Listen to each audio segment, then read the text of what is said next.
दोबारा धरना होता नजर नहीं आ रहा। पिछले 15-20 सालों में कोई मार्च कामयाब नहीं हुआ। तज्जियाकारों की लॉन्ग मार्च पर राय।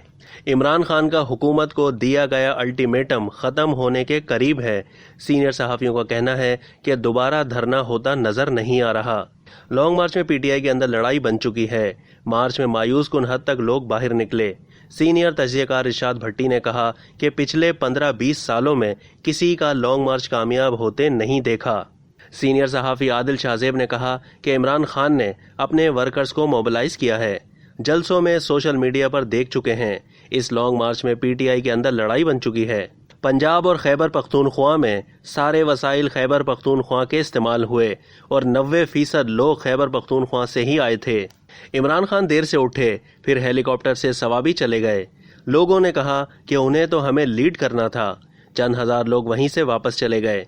इमरान खान के जहन में था कि फवाद चौधरी और शेख रशीद 1-1 लाख लोग लेकर आएंगे। सहाफ़ी आरिफ यूसुफ जई ने कहा कि सरकारी वसाइल का इस्तेमाल पहली दफ़ा नहीं हुआ।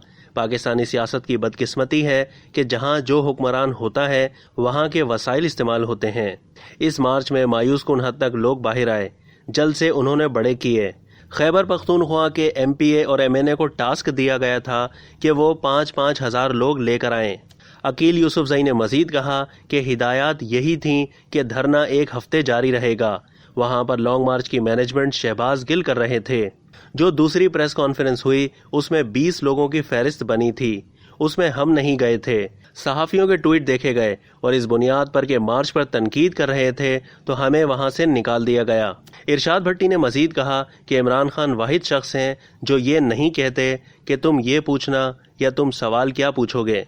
मैं उनसे तल्ख से तल्ख सवाल कर चुका हूँ।